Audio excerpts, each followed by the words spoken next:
Bonsoir et bienvenue à cette séance du Conseil municipal. On va reprendre, il est maintenant 19h55. Merci pour votre patience. Encore une fois, désolée. Donc, on est allé, Camille, merci d'être allé chercher la caméra. Étant donné un problème avec le réseau, nous ne pouvons faire la diffusion en direct. Nous allons donc opter pour l'ancienne méthode de diffusion en différé. Donc, la séance va être disponible sur le site dans quelques jours. Alors, je constate le quorum. Monsieur Giasson et Madame Forget sont absents pour des raisons personnelles et professionnelles. Alors, je vais débuter avec le point d'information. On va faire l'autre jour après. OK, parfait. Alors, cette semaine, je souligne les journées de la persévérance scolaire. Qu'est-ce que c'est, ça? C'est qu'il y a quelques années, il y a différents intervenants du milieu scolaire qui ont constaté le décrochage scolaire chez les jeunes et qui ont voulu trouver des solutions pour contrer le décrochage scolaire parce que le taux de décrochage était très élevé dans les Laurentides. Alors, il y a eu la création du PREL qui est les partenaires pour la réussite éducative des Laurentides, qui ont pour mission de mobiliser les jeunes et leur entourage, leur famille, le personnel des écoles et l'ensemble des acteurs du milieu. Alors, cette semaine, c'est la journée de la persévérance scolaire. Il y a différentes activités qui sont mises de l'avant. Alors, nous, à Val-David, on a un milieu qui soutient beaucoup les jeunes. C'est une de nos fiertés. Il y a la Fondation Dufresne qui organise plusieurs activités durant l'année et dont les profits sont complètement redonnés à l'école pour l'organisation d'activités.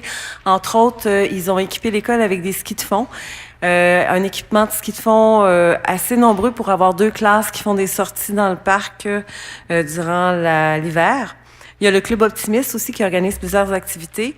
Le centre d'exposition, notre centre d'exposition qui a un programme éducatif, c'est-à-dire que pendant toute l'année scolaire, les enfants sont accompagnés par des artistes de Val-David et ils font une œuvre collective qui est présentée à toute la population au printemps.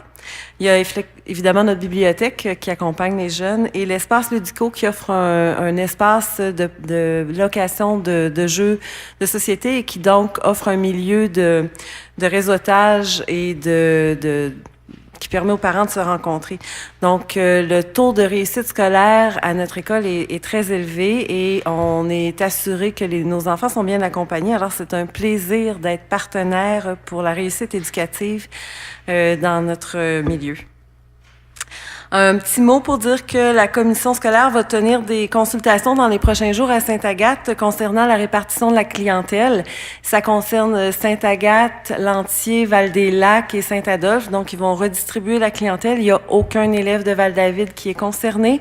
Et avec toute la démarche qu'on a faite l'an dernier pour se mobiliser pour garder nos élèves, on a la confirmation que nos élèves vont rester ici l'an prochain malgré le surnombre. Alors, encore une fois, le projet d'école est déposé. Il n'y a aucun nouveau développement à signaler. Par contre, le 17 février, dimanche, je vous invite, il va y avoir dans le cadre de Mêle-nez dehors, une activité à la petite gare. On va prendre des photos des gens qui veulent bien donner quelques mots pour le projet d'école, pour soutenir le projet d'école. Vous dire que dans le budget 2019, la municipalité a décidé de devenir membre des mesures alternatives des Vallées du Nord. C'est un service pour régler toutes sortes de conflits et des situations dérangeantes entre voisins, comme le bruit, même le vol et le vandalisme. C'est donc un service gratuit pour les citoyens, c'est un accompagnement qui favorise les communications, puis qui accompagne les personnes pour régler des conflits. Alors, il y a un numéro, c'est le 450-436-6749, ou sinon le site Internet, c'est Mesures alternatives des Vallées du Nord, MAVN.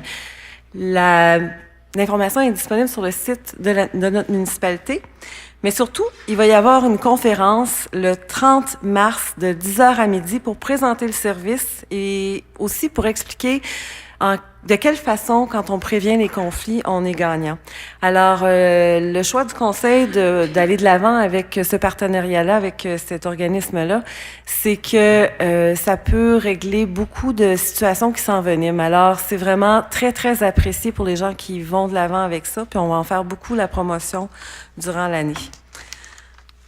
Au sujet de l'état de la 117, alors vous avez sûrement vu passer les commentaires sur les réseaux sociaux, puis c'est sûrement un sujet de prédilection à l'ascenseur-service ou au restaurant. Notre 117 est en bien mauvais état. Comme plusieurs d'entre vous le savent, ça appartient au ministère des Transports du Québec. Et puis, c'est à eux qu'il faut faire des plaintes. Donc, si vous allez sur leur site web, vous pouvez faire une plainte directement et même des réclamations.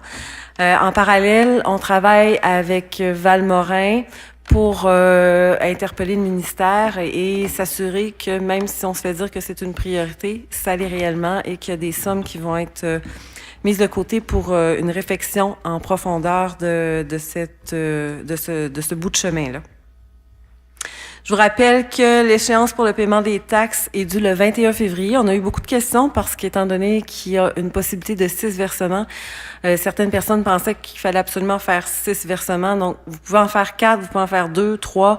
C'est vraiment comme vous le voulez. Si vous avez besoin d'aide pour calculer les montants et les dates d'échéance en fonction de ce que vous voulez faire, vous pouvez appeler à la municipalité. Le service de la taxation va vous répondre avec plaisir. C'est encore le temps de s'inscrire au portail Voilà. C'est toujours le temps, mais en ce moment, avec votre compte de taxe, c'est plus facile de le faire. Alors, si vous souhaitez le faire, vous allez tout recevoir de façon numérique. Ça permet d'économiser le papier, ça permet plus d'efficacité administrative. Et encore une fois, Julie et Natacha, au service de la taxation, peuvent vous accompagner pour vous aider dans votre inscription. Vous n'avez juste qu'à appeler à la municipalité. Et aviser que à la demande, il y avait une demande du regroupement des citoyens de Val-David pour ajouter un onglet public sur la page du site, la page d'accueil du site internet de la municipalité. Ce fut fait. Alors, on va donc adopter l'ordre du jour avec un ajout au VARIA, le point 10,1, qui est un mandat de transfert à FMD Expert Conseil pour le régime de retraite simplifié de la municipalité. Donc, ce n'est pas à votre ordre du jour. On va l'ajouter. Et on va retirer le point 5.6, qui est une demande de dérogation mineure pour le 1131 rue Tour-du-Lac, qui va être reporté au mois de mars.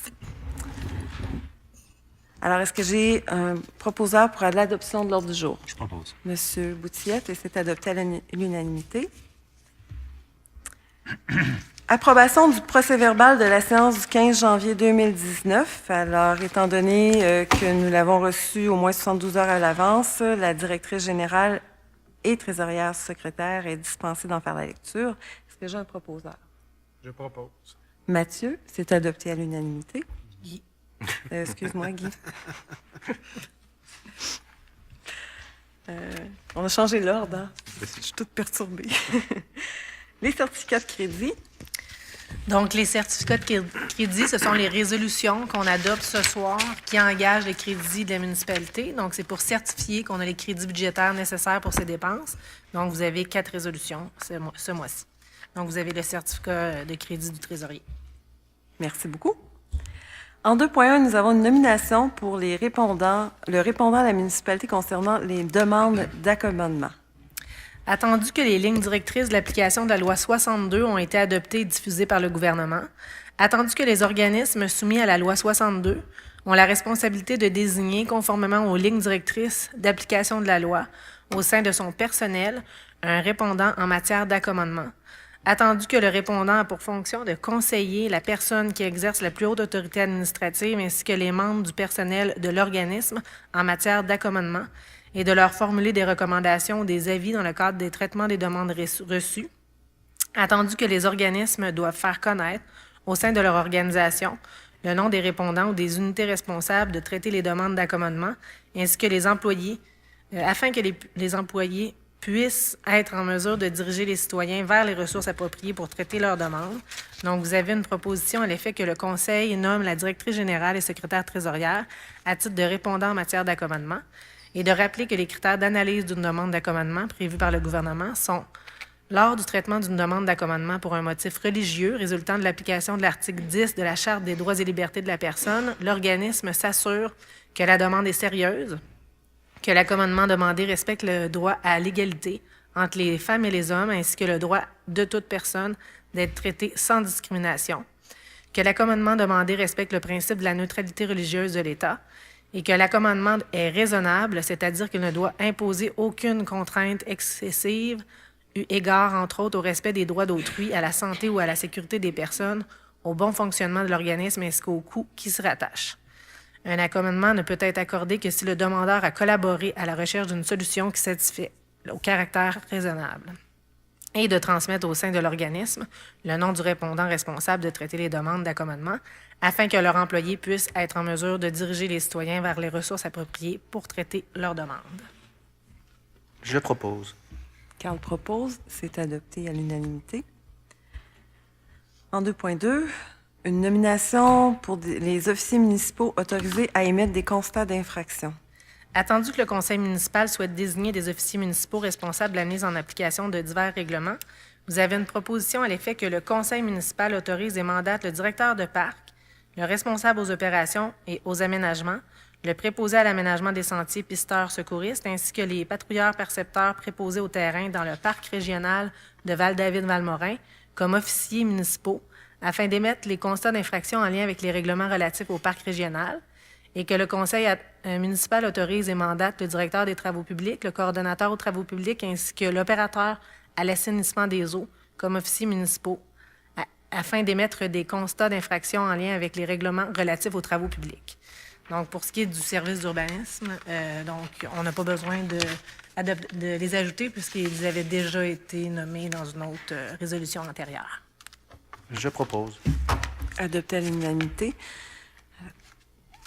Si on fait le lien avec le partenariat qu'on fait avec MAVN, les mesures alternatives de la Vallée du Nord, avant d'en arriver à des constats d'infraction, c'est important de sensibiliser les gens et de trouver des façons de trouver des solutions. Par exemple, quand il y a des gens qui stationnent au mauvais endroit ou quand il y a des chicanes de voisins, quand il y a des nuisances finalement qui ne respectent pas notre réglementation, on va d'abord sensibiliser, informer les gens des solutions possibles et les diriger vers les mesures alternatives du Nord. Mais maintenant, on se donne aussi le pouvoir quand c'est répétitif, quand il n'y a pas de collaboration, d'avoir des officiers qui ont le pouvoir d'émettre des infractions. En 3.1, c'est la ratification du journal des déboursés. Donc, vous avez une proposition à l'effet d'adopter, de ratifier le journal des déboursés. Les comptes s'élèvent ce mois-ci, les chèques au montant de 406 438,96. Un proposeur? Je propose. Mathieu propose et c'est adopté à l'unanimité. Nous n'avons rien aux travaux publics. On passe donc directement en urbanisme et environnement avec une autorisation pour un certificat d'autorisation en 5.1. Donc, il s'agit d'une demande de certificat d'autorisation qui doit être formulée par la municipalité quant aux aménagements et à la stabilisation du talus en rive au parc des Amoureux. Donc, vous avez une proposition à l'effet que le conseil municipal autorise l'adjointe à l'urbanisme, volet environnement, à compléter tous les documents requis quant à une demande de certificat d'autorisation auprès du ministère de l'Environnement et de la lutte contre les changements climatiques pour l'aménagement et la stabilisation de talus en rive au Parc des Amoureux au coût de 679 non taxables, payables à l'ordre du ministre des Finances, que les sommes nécessaires aux fins de cette dépense soient puisées à même le budget d'opération et que le service de la trésorerie soit autorisé à effectuer le paiement. Je propose. Guy propose, c'est adopté à l'unanimité. Il y a déjà eu une section du Parc des Amoureux qui a été rénovée, qui a été refait, soit celui qui est à gauche du Belvédère. Alors, on souhaite maintenant faire la réflexion de toute la section droite où il y a beaucoup d'érosion. Là, les racines des arbres sont mises à nu et donc, on a besoin d'un certificat d'autorisation de l'environnement pour nous permettre d'effectuer les travaux. Et ces coûts-là sont prévus dans le budget 2019. En 5.2, subvention pour le programme Habitation durable. Donc, c'est en lien avec le règlement 718 établissant le programme de subvention Val-David Habitation durable. Donc, c'est pour l'édition 2017. Attendu que la demande doit porter sur la construction d'une habitation neuve sur le territoire de la municipalité et que le permis de construction devrait avoir été émis entre le 1er juin 2017 et le 31 décembre 2017. Attendu que les demandes reçues ont été étudiées par ordre de date de réception, le tout conformément au règlement en vigueur. Attendu que l'atteinte du niveau d'attestation est déterminée à l'aide de la grille d'évaluation en annexe du règlement. Attendu que les travaux devaient être terminés dans un délai de 12 mois suivant le dépôt de la demande d'admissibilité. Attendu qu'à la fin des travaux, le propriétaire devait remettre le formulaire de demande d'attestation ainsi que les pièces justificatives prouvant que les travaux respectaient les dispositions du règlement. À la suite du dépôt de toutes les pièces justificatives par le demandeur, le fonctionnaire désigné a procédé à l'inspection finale des travaux. Attendu qu'une subvention additionnelle équivalent à 10 % du montant de la subvention sera remise à l'entrepreneur ou l'autoconstructeur, et ça en vertu du règlement en vigueur. Attendu que les travaux admissibles ont été approuvés par le fonctionnaire désigné pour les propriétés suivantes, à savoir le permis de construction qui a été mis le 9 novembre 2017 et qui a été inspecté le 21 décembre 2018, qui a obtenu 500 points, et le permis de construction qui a été émis le 9 août 2017, inspection le 21 novembre 2018, qui a obtenu 490 points. Donc, vous avez une proposition à l'effet que le conseil municipal accorde les subventions aux différents détenteurs de permis de construction et d'autoriser le paiement des sommes suivantes. Donc, pour le permis 00493, 8 000 $ à Mme Pascale Mahé et M. Thierry Rouillet et 800 $ à Maison Intégrale. Et pour le permis 301, 2017-301, c'est 8 000 $ à Mme Gabrielle Roberge et M. Nicolas Élie Martel et 800 $ à Construction Métrique. Donc, les sommes seront prises au budget d'opération. Manon propose, merci. C'est adopté à l'unanimité. J'en profite pour vous parler de ça. Vous avez peut-être vu circuler. C'est un projet domiciliaire situé à Val-David-en-Haut. Alors, c'est vraiment une exploration de projet en ce moment. Les promoteurs travaillent, EVAD, le promoteur travaille avec Island pour faire un quartier de maisons écologiques et durables. Alors, c'était le but du programme Val-David d'habitation durable, c'était pour se positionner dans le domaine de l'habitation durable. Et entre autres, on a Island qui s'est installé sur la 117, un commerce qui a plusieurs ramifications à l'international. Et il y a ce projet-là qui est en cours en ce moment là, pour voir la possibilité de ce projet-là. Donc, c'est intéressant de voir que l'habitation durable fait des petits et c'est on a tout à gagner d'investir dans ce genre de maison-là parce que, en termes d'impact environnemental sur la consommation d'eau, d'électricité et d'émissions de gaz à effet de serre, nous sommes gagnants en tant que municipalité de favoriser les maisons écologiques. En 5.3, on a une demande d'enseigne au 1066 route 117. Donc, c'est concernant une enseigne au 1066 route 117. Donc, la demande a été analysée par le comité consultatif d'urbanisme à sa séance du 21 janvier 2019. Donc, les enseignes font partie intégrante des composantes architecturales du bâtiment en présentant des dimensions, des couleurs, des matériaux et un éclairage qui respectent le cadre bâti, ainsi que la fonction commerciale de la route 117.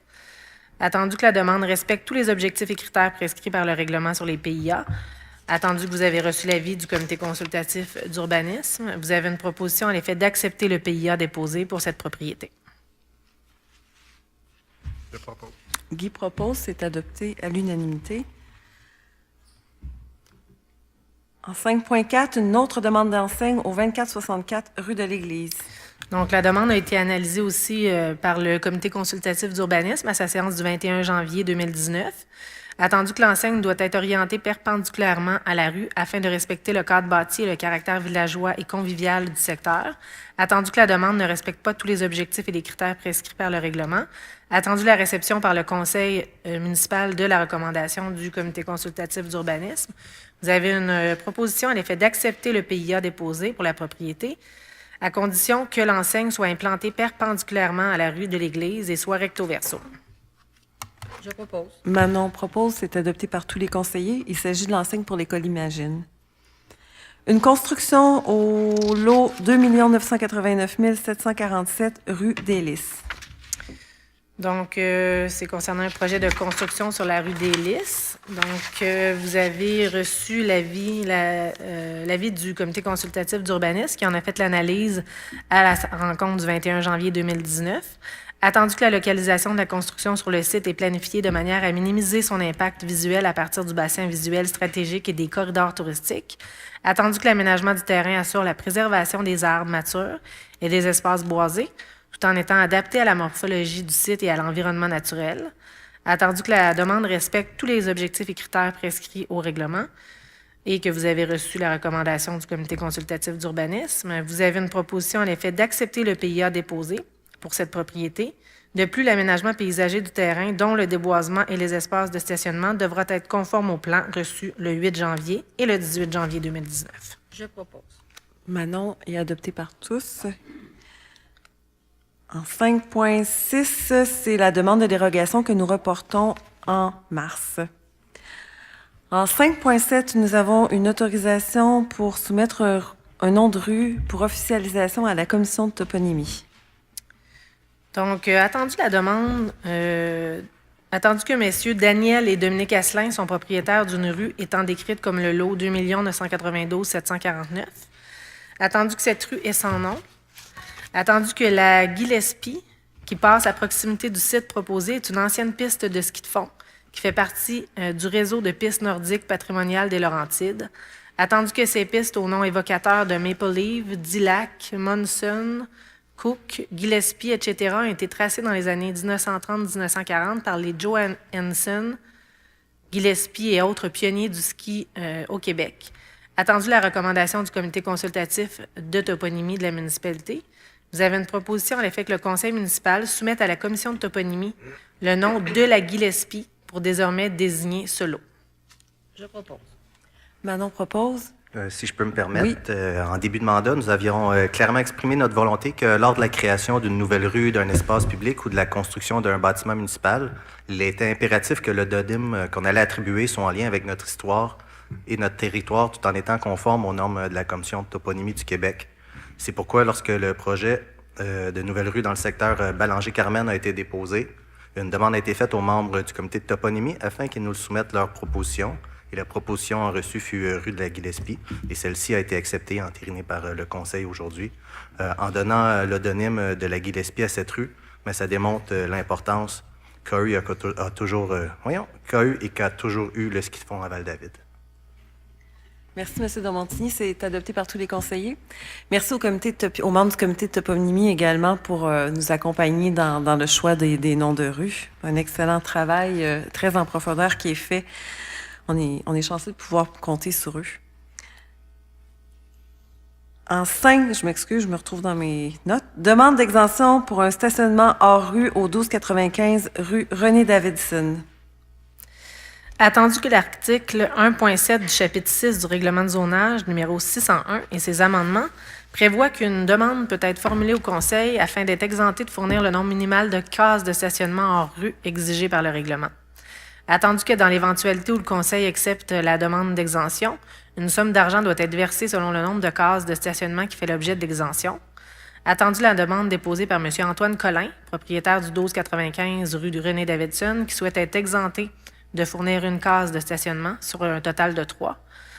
Attendu que l'ajout d'une 3e case de stationnement hors rue nécessitera des travaux d'aménagement de terrain majeurs, dont des opérations de déblai et de construction d'un nouveau mur de soutènement en cour avant. Attendu que la configuration et l'emplacement de la voie de circulation sur cette rue permettent de stationner des véhicules sur l'emprise de la rue sans nuire à la circulation ni au déneigement. Vous avez une proposition à l'effet que le Conseil accepte d'exempter le propriétaire de l'obligation de fournir une case de stationnement sur un total de 3 requises en vertu du règlement, que cette exemption soit conditionnelle au versement d'une somme de 1 500 $ tel que prévu à l'article 1.7 du chapitre 6 du règlement, et que cette somme soit versée au fonds pour l'achat ou l'aménagement de terrain à des fins de stationnement. Je propose.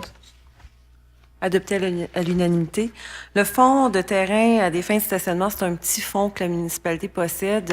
Alors, quand il y a des commerces, par exemple, qui ne peuvent pas construire de stationnement, il y a de l'argent qui est versé, là, comme pour cette demande-là. Dans ce fonds-là, je pense qu'on a 4 000 $. En tout cas, c'est vraiment un tout petit fonds, puis ça nous permet, là, éventuellement, si on veut réaménager le stationnement du chalet Anne Piché, par exemple, on va pouvoir aller chercher l'argent dans ce fonds-là. Nous passons à la section loisirs et culture, en commençant avec 6.1, qui est une autorisation pour amender la grille de tarification de la location des salles municipales. Donc, ici, ça fait suite à la résolution adoptant la politique de location des salles ainsi que la grille de tarification. Attendu qu'il y a lieu d'ajouter à la grille de tarification les services d'un technicien de son ainsi que du matériel de sonorisation qui sont offerts pour les locataires de la salle, vous avez une proposition à l'effet que le Conseil autorise la tarification suivante: 80 pour le montage et démontage du système de sonorisation et 30 de l'heure pour les services d'un technicien de son sur demande. Je propose. Merci, adopté à l'unanimité. Tous les détails pour la location des salles, on a quelques salles à Val-David. C'est très populaire, c'est sur le site de la municipalité. Vous pouvez appeler à la municipalité.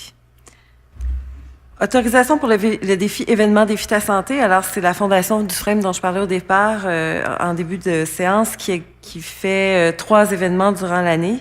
Alors, on les autorise à tenir ces événements-là durant l'été. Donc, les événements ont lieu le 9 mai, 13 juin et 8 août à partir de 18h30. Ce sont des activités de marche et de course à pied. Donc, la municipalité souhaite encourager la pratique d'activité physique et l'adhésion à un mode de vie sain. Donc, vous avez une proposition à l'effet que le Conseil autorise la tenue de ces 3 activités, prenant le départ au parc Léonidas Dufresne, et que la municipalité mette à la disposition de l'organisme, selon les ressources disponibles, le soutien technique nécessaire en plus d'assurer la promotion de l'événement via ses outils promotionnels. Je propose. Merci. Adopté par tout le monde. En 6.3, une demande d'aide financière pour la poursuite de l'événement du Big Bang Fest dont la première édition avait lieu l'an dernier. Donc, ça fait suite à la demande d'aide financière présentée par la coopérative de solidarité dénommée Coop de solidarité Big Bang pour 2019 pour l'organisation de la 2e édition de l'événement Big Bang Fest, lequel se tiendra les 9, 10 et 11 août 2019. Attendu la volonté du Conseil de soutenir les événements culturels de qualité, que cet événement contribue au positionnement et au rayonnement culturel de Val-David, vous avez une proposition à l'effet que le Conseil municipal octroie pour l'année 2019 une aide financière de 6 000 à la coopérative pour l'événement du 9, 10 et 11 août et que la dite somme de 6 000 soit répartie comme suit: 80 le 17 mai et 20 à la remise du rapport final et du bilan financier. Que le Conseil exige que l'événement propose au moins 3 spectacles gratuits, dont au moins un destiné à un public enfant. Que le Conseil offre que les ressources techniques et humaines disponibles puissent être mises à la disposition de l'organisme pour la tenue de l'événement et que le Conseil exige que l'organisme détienne une assurance responsabilité d'un montant de 2 millions à laquelle la municipalité figure comme assuré additionnel et que la preuve de cette assurance lui soit fournie au plus tard dans les 30 jours qui précéderont l'événement et que les sommes nécessaires soient prélevées au fonds d'administration. Je propose. Carl propose, c'est adopté à l'unanimité. C'est donc un montant de 6 000, le même que l'an dernier. C'est certain qu'ils ont besoin de beaucoup plus d'argent que ça. Ils ont un excellent plan de commandite qui est disponible sur leur site Big Bang Fest. Alors, si des gens sont intéressés à se joindre comme partenaires pour l'événement, je vous invite à aller voir leur site et leur page Facebook. Nous avons maintenant l'approbation pour la tarification de l'allée des créateurs en 2019.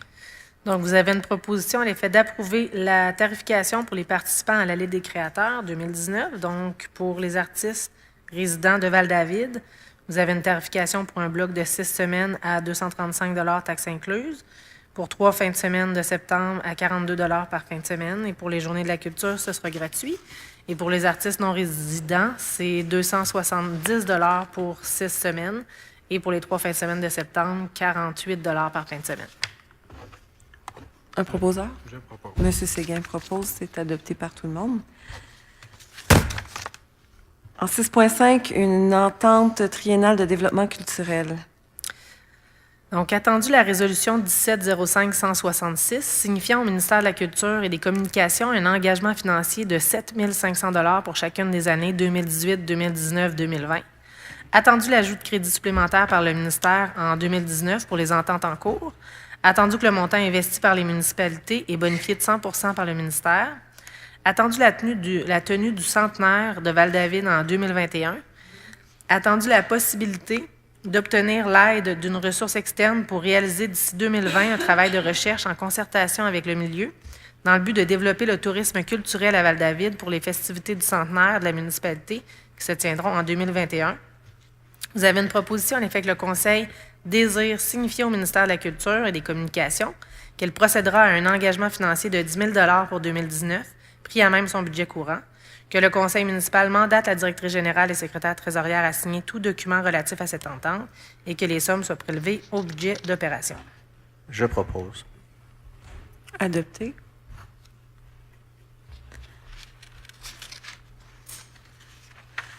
Deux avis de motion. Le premier pour le règlement 727-1. Donc, il s'agit d'un avis de motion pour amender le règlement 727 afin d'augmenter la dépense et l'emprunt pour un montant additionnel de 114 000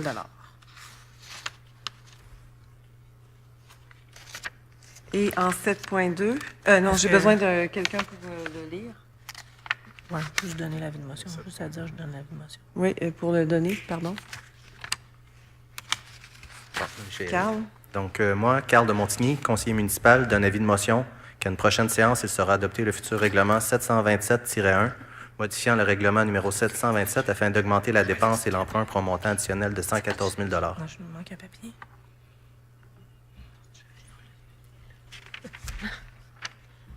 On va l'expliquer qu'est-ce que c'est Oui, quand on va adopter le projet. le projet.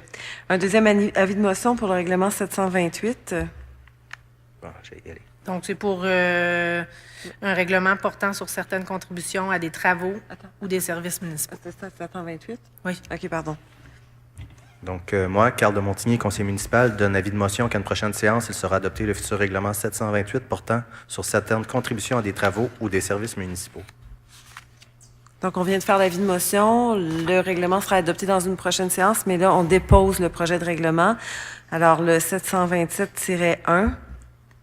Donc, c'est celui pour augmenter la dépense et l'emprunt pour un montant additionnel de 114 000 Donc, il s'agit du règlement d'emprunt où on était autorisé à emprunter pour payer des travaux d'infrastructure d'égout sur la route 117. Donc, dans le fond, on veut augmenter le montant de la dépense puisqu'on va faire également des travaux d'aqueduc. Et par le fait même, on vient ajouter un montant d'argent pour un bouclage du réseau d'aqueduc qui aura lieu dans le secteur Ballanger. En fait, le secteur du nom de rue de la Gillespie, qu'on vient de nommer. Donc, ce sera payé en partie par les gens du secteur. Donc, c'est-à-dire la dépense pour les travaux d'égout sur la 117, c'est payé.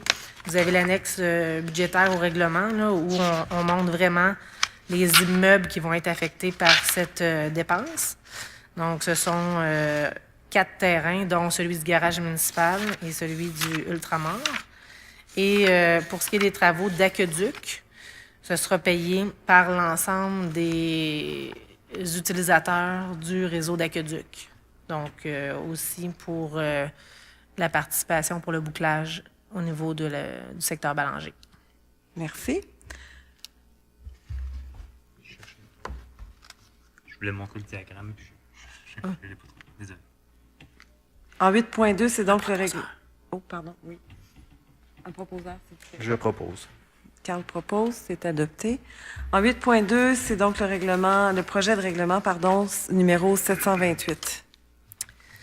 Donc, le règlement 728, c'est le règlement portant sur certaines contributions à des travaux ou des services municipaux. Donc, c'est règlement sur les travaux municipaux, en fait, c'est quand un promoteur veut développer une rue privée. Donc, il y a certains critères à respecter. Et donc, une rue qui est privée actuellement et qui va devenir municipale. Donc, on vient d'écrire toutes les dispositions. Ça vient abroger le règlement qu'on a déjà sur les travaux municipaux. Donc, ici, on vient prévoir le contenu de la demande, le partage des coûts, du financement, le mode d'exécution, le protocole d'entente. Donc, on vient définir les modalités du protocole d'entente, d'exécution des travaux et les garanties de réalisation. Et donc, il y aura présentation du règlement en assemblée publique de consultation, le 7 mars à 19h. Donc, le détail du règlement vous sera présenté. On va vous présenter le règlement, vous allez pouvoir questionner. Ouais. avec l'urbaniste qui va être là, le 7 mars à 19h ici. Et comme le règlement est d'à peu près 90 pages, donc il sera disponible dès demain sur notre site Internet. Vous allez pouvoir le consulter. Parfait. Un proposeur? Je propose. Merci, Carl. Adopté.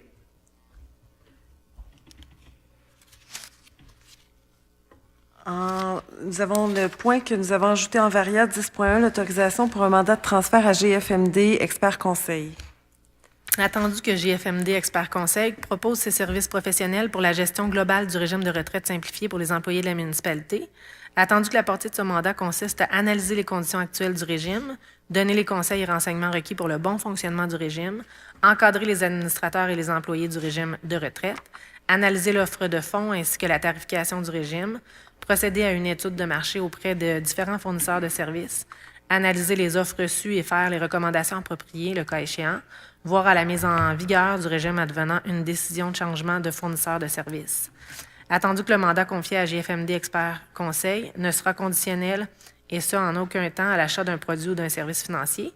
Attendu que le présent mandat annule toute nomination antérieure et demeure en vigueur jusqu'à sa résiliation par écrit. De ce fait, GFMD Expert Conseil sera considéré comme intermédiaire aux fins du dossier. Donc, vous avez une proposition à l'effet que le Conseil retienne les services professionnels de GFMD Expert Conseil et mandate ce dernier pour la gestion globale du régime de retraite simplifié pour les employés de la municipalité. Un proposeur? Je propose. Merci, M. Séguin. C'est adopté. Alors, ça, c'est un bel exemple de l'efficacité de notre nouvelle directrice générale. Ce mandat-là va nous permettre d'économiser à la municipalité et aussi de bonifier le régime de fonds de pension de retraite et de retraite des employés. Donc, on est pas mal gagnant avec ce projet-là. On va maintenant procéder avec le dépôt de documents. Les dépôts des variations budgétaires, le dépôt des rapports de la directrice générale et secrétaire trésorière pour les dépenses autorisées, le dépôt pour le pouvoir d'embauche. Alors, on a procédé à l'embauche de la coordonnatrice du camp de jour et d'un préposé à l'accueil pour le bureau touristique et un dépôt de procès-verbal de correction pour la résolution numéro 18-12-484. C'est simplement que dans cette résolution-là, on faisait état de tous les incompréhensibles. Tous les engagements qu'on avait pris pour l'année 2019, mais avant que le budget soit adopté. Donc, on avait fait une erreur dans un des titres d'entente. On avait inscrit que c'était une entente avec le marché pour la conclusion d'une convention de service avec le marché aux fins de l'élaboration et la réalisation et l'aménagement de la place publique, mais c'était plutôt une convention relative à l'octroi d'une aide financière pour la réalisation du marché. Donc, on a fait la correction. Ouais. Nous sommes maintenant rendus au point d'information des conseillers. Monsieur Boutillette. Rien pour moi ce mois-ci. Merci. Madame Paquin. C'est juste pour vous parler de la route 117. Si vous constatez des trous ou des nids de poules qui sont plus des nids d'autruche à grosseur qui sont dans nos nids, il faut faire le 511. Vous devez nous aider à les aviser, le ministère. Alors, vous faites le 511, ils vont prendre la plainte. Ce que vous devez leur dire, c'est une adresse près de où que vous constatez ce nid de poule-là. Et si jamais vous faites une crevaison, mais là, vous devez faire un petit dossier. Alors, vous prenez une photo du trou et aussi de la rue pour situer c'est où. Et vous gardez vos factures de votre réparation. Et avec tout ça, vous avez un rapport souvent de police. Ce n'est pas sûr non plus que vous allez être dédommagé parce qu'il y a un article, c'est l'article 30 et 31 de la loi sur la voirie qui dit que le ministre ne paye pas pour ce genre de réclamation-là. Mais quand même, si on le fait, plus qu'on va le faire, plus qu'on va les aviser, plus vite qu'on risque d'avoir une route plus belle. Alors, on vous demande de faire cet effort-là, de les appeler au 511 et ça ne sera pas plus beau en avril puis en mai. Là, ça va juste se détériorer.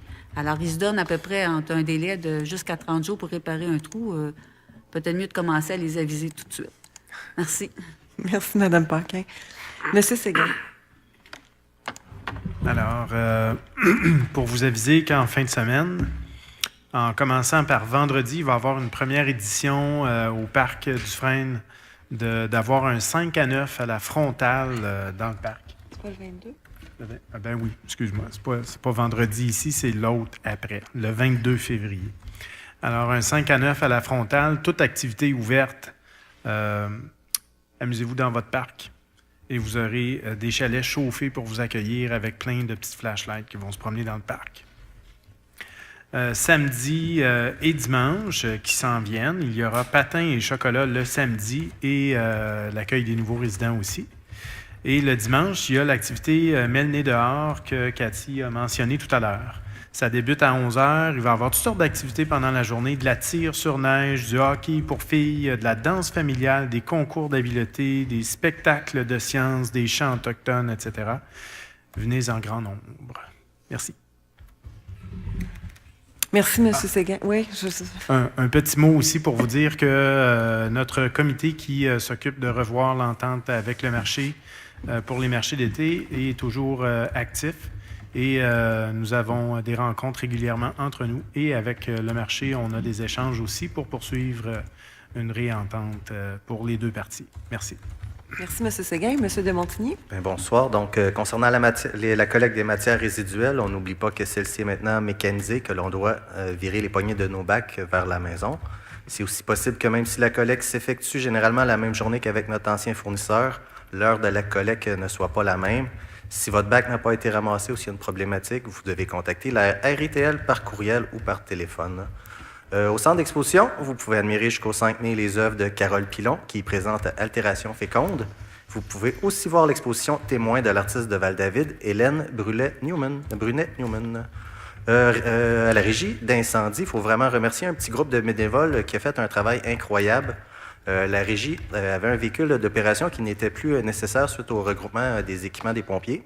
On l'a donc offert aux bénévoles afin qu'ils puissent être convertis en unité de support pour les pompiers et les sinistrés lors d'incidents majeurs sur le territoire. Le véhicule va servir à offrir sandwich, soupe, café et aussi aménagé afin de recevoir le personnel de la Croix-Rouge lorsque celui-ci a besoin d'un espace pour remplir la documentation avec les sinistrés. Puis, toujours concernant la Croix-Rouge, il y a aussi un flagrant manque de bénévoles. Donc, si vous désirez offrir vos services lors de sinistres tels les inondations, incendies, panne de courant majeur, vous pouvez consulter le site de la Croix-Rouge. Toute l'information s'y trouve. Vous pouvez aussi contacter l'administration de notre régie et celle-ci pourra vous orienter. Donc, merci à vous. Merci, M. de Montigny. On va donc procéder maintenant avec les réponses aux différentes questions des assemblées antérieures. Alors, il y avait une pétition qui a été déposée cet automne concernant une demande pour bonifier le service d'autobus de l'Inter sur la 117 et pour trouver une solution pour que l'abribus actuellement au coin du chemin de l'église et de la 117 servent autant à l'Inter qu'à l'autobus Galant. Parce qu'en ce moment, les arrêts de Galant sont devant le Tim Hortons et le marché Gariepi, alors que les abribus sont vraiment à l'intersection. La réponse de la TACL, qui s'occupe du transport adapté et collectif des Laurentides.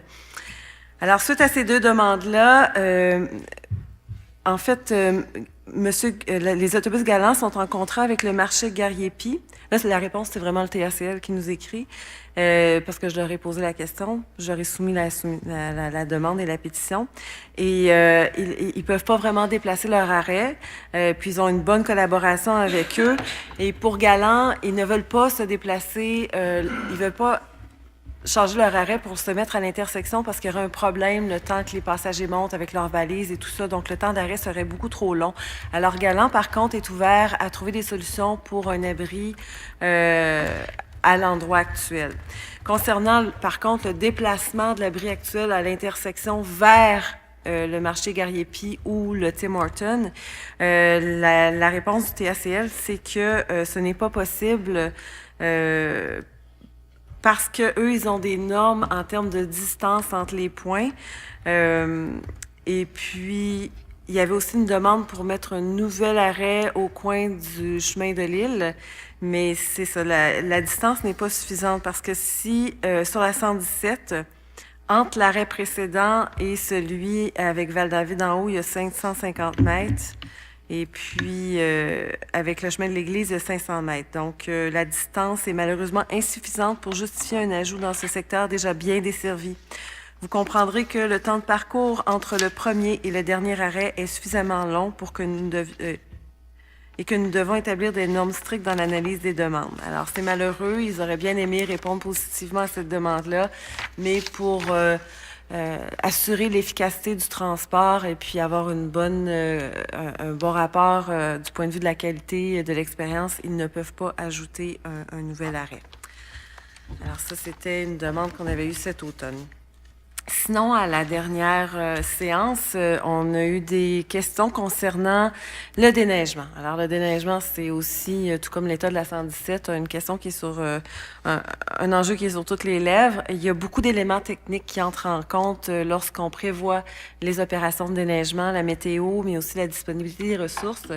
Madame Charpentier va nous présenter un peu un portrait de la situation et donner quelques éléments techniques de toute cette planification-là.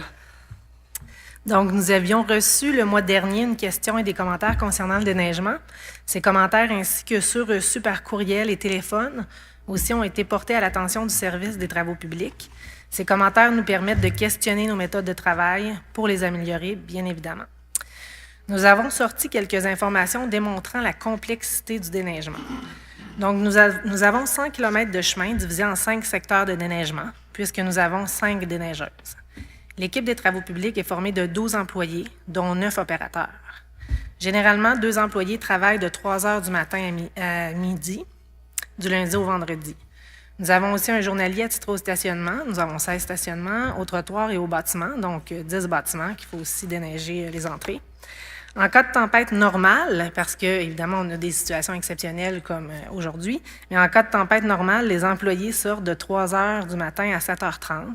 Et une des raisons, c'est entre autres aussi parce que la priorité est mise pour le transport scolaire, entre autres. Donc, le règlement provincial sur les heures de conduite et de repos des conducteurs de véhicules lourds s'ajoute à la complexité du déneigement. Si une tempête dure plusieurs heures, les employés ont tout de même un nombre maximal d'heures de conduite à respecter. Donc, on doit prévoir même des heures de repos. En cas de grosse tempête, on essaie de prévoir les horaires de façon à ce que ce soit le plus sécuritaire dans les heures de gros achalandage sur le réseau routier. Donc, le transport scolaire est une priorité, comme je disais. Par contre, avec 5 déneigeuses et un secteur très montagneux à Val-David, on ne peut être présent partout en même temps. On remercie bien évidemment les conducteurs qui adaptent leur conduite et qui sont compréhensifs lors des opérations de déneigement. Aussi, simplement vous dire que l'organisation a fait certains choix environnementaux par le passé en mettant plus de sable que de sel sur les chemins. Nous avons 2 à 3 de sel dans le sable. La quantité de sable généralement utilisée dans une saison est de 7 125 tonnes. Nous avons déjà utilisé une grande quantité de ces 7 125 tonnes.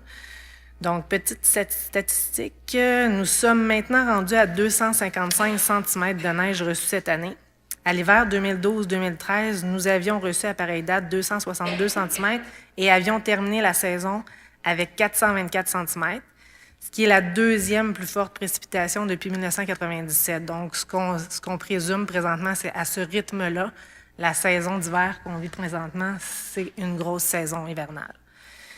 Donc, c'est sûr qu'avec toutes ces quantités, bien évidemment, on ne fait pas que des bons coups. Donc, évidemment, les commentaires que vous nous envoyez, on en tient compte, puis on essaye d'adapter, mais on ne fait pas de miracle non plus. On ne peut que s'améliorer.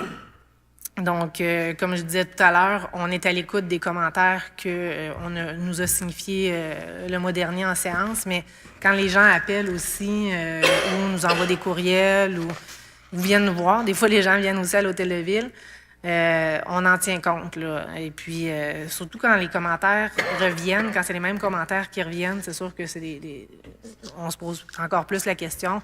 Le directeur des travaux publics avec le coordonnateur, le contremaître, il s'assoit régulièrement. Le directeur des travaux publics va sur les opérations pour voir comment on peut améliorer les méthodes de travail. On travaille aussi avec l'équipe en place, tous les employés, pour essayer d'améliorer. On a reçu aussi certains commentaires à l'effet qu'on épandait du sable et qu'après ça, on le ramassait en le grattant. Donc, c'est sûr que ça, on en a discuté aussi avec l'équipe. Et puis, c'est sûr qu'il arrive des situations où on n'a pas le contrôle de la météo et où, même si on essaie de planifier en fonction de ce qui annonce comme température, c'est même des fois difficile parce que quand on gratte la neige, on épand le sable en même temps. Hein? La gratte, on a notre sable qui est en arrière, donc il gratte, puis on épand le sable. Si on a fini notre premier chemin, notre premier déneigement qui prend 4h30, je crois, c'est ça? 4 à 5 heures, oui. Oui, 4 à 5 heures, 4h30 environ pour faire nos 5 parcours. Si après ça, il a continué à neiger, puis qu'il faut recommencer notre début, bien c'est sûr que quand on continue à gratter, on regratte, oui, évidemment, on regratte le sable qu'on a épandu, là. On n'a pas le choix de gratter, de mettre du sable, parce que quand on gratte, la surface devient trop lisse et glissante. Alors, c'est pour ça qu'on met du sable en même temps qu'on gratte. Oui, exact. Mais c'est vrai qu'on a pris connaissance de certaines situations où ils ont peut-être mis trop de sable, puis là, on est en train d'essayer de revoir les façons de faire. Mais je vous le dis, c'est pas évident parce que quand on n'en met pas assez, on se fait appeler pour dire, ben là, comment ça, vous en mettez moins, d'habitude, vous en mettez plus. On essaye de prioriser les côtes, les arrêts, puis les courbes, puis d'essayer d'en mettre moins pour économiser aussi notre nombre de tonnes de sable, là, et donc et l'argent. On essaye d'en mettre moins sur les endroits plus plats. Mais là, on reçoit des appels pour dire que les gens nous disent « Oui, mais si vous en mettez pas, nous, c'est là que c'est l'endroit où on prend nos marches. On a besoin. » Fait que c'est bien complexe. On essaie de trouver un équilibre dans tout ça. Un équilibre complexe. Exact. Donc, en plus de déneiger les chemins, les trottoirs et les stationnements municipaux, l'équipe doit déneiger 380 bornes fontaines à chaque tempête. On doit aussi entretenir les virées et élargir les chemins en prévision de la prochaine tempête, comme là, celle qui annonçait, vous avez sûrement vu, mais il essayait parce qu'à un moment donné, les chemins se referment, puis ça monte tellement haut qu'on ne sait plus où la mettre, la neige, donc il faut élargir les chemins pour se faire de la place. On s'était fait aussi poser la question à la dernière séance, pourquoi on avait des patins en dessous de la lame des déneigeuses. Donc, c'est une pratique qui est répandue dans le milieu municipal. En fait, le patin, il permet, entre autres, de ne pas accrocher les trous d'hommes et les regards, puisque la lame n'est pas complètement au sol. C'est sûr que là, il y a un jeu, là, c'est pas trop haut, là. Aussi, en ajoutant le patin sous la lame, ça nous permet de faire durer la lame plus longtemps. Parce que changer les lames sur les déneigeuses, ça coûte assez cher. Donc voilà, je terminerai en remerciant les employés municipaux qui travaillent fort pour assurer la sécurité de tous sur nos routes, incluant les trottoirs. La saison hivernale actuelle n'est pas de tout repos avec ses hauts et ses bas. C'est souvent un casse-tête important pour arriver à tout faire. On aimerait pouvoir contrôler Dame Nature, mais nous n'avons pas encore trouvé la façon de le faire. Merci. Merci, Mme Charpentier. Comme Mme Charpentier l'a mentionné, il y a certaines municipalités qui, par souci d'économie ou souci environnemental, choisissent, comment ça s'appelle, les rues blanches? La pratique des rues blanches, de ne pas épandre de sable. Et ce sont les citoyens qui doivent adapter leur conduite. Ici, on a choisi de ne presque pas mettre de sel dans le sable, ce qui est déjà un excellent choix environnemental. Et comme Sophie le dit si bien, on essaie aussi d'en utiliser adéquatement, pas trop, pas insuffisamment. Une autre question aussi qu'on se fait poser, c'est à savoir pourquoi est-ce qu'on laisse de la neige dans l'entrée des gens. Surtout les aînés qui ont de la difficulté, qui n'ont pas de déneigeur. Alors, on a soumis la question au comité MADA, Municipalité Amie des aînés, qui réfléchit aux enjeux des personnes aînées dans notre village. Et malheureusement, il n'y a rien qu'on peut faire à ce sujet-là. Il faut vraiment que les personnes trouvent de l'aide chez leurs voisins ou engagent un déneigeur, parce que nous, quand on déneige, on ne peut pas s'arrêter à chaque entrée pour ne pas mettre la neige. Ce serait impossible du point de vue des ressources matérielles et financières de gérer ça. Alors, c'est pas mal ça qu'on avait à dire pour le déneigement. On a eu une question à l'effet qu'on fournissait un cellulaire à nos employés. Alors ça, c'est un élément de la convention collective, donc ça fait partie de la convention. Et c'est simplement que les employés doivent utiliser leur cellulaire dans le cadre de leur travail pour qu'on puisse les rejoindre, parce qu'on a besoin de les rejoindre en tout temps, ceux qui en ont. Et on avait le choix d'utiliser la radio, mais par contre, on a décidé de ne pas payer d'ondes et de radio dans les camions. Puis, on ne paye pas les deux, donc on a fait le choix de payer seulement le cellulaire et il n'y a pas de radio dans les camions, ce qui est l'autre option pour rejoindre les employés de la voirie. On a eu une question qui a été suivie par un document soumis au Conseil concernant les feux de foyer et la qualité de l'air qui fait partie de notre politique environnementale.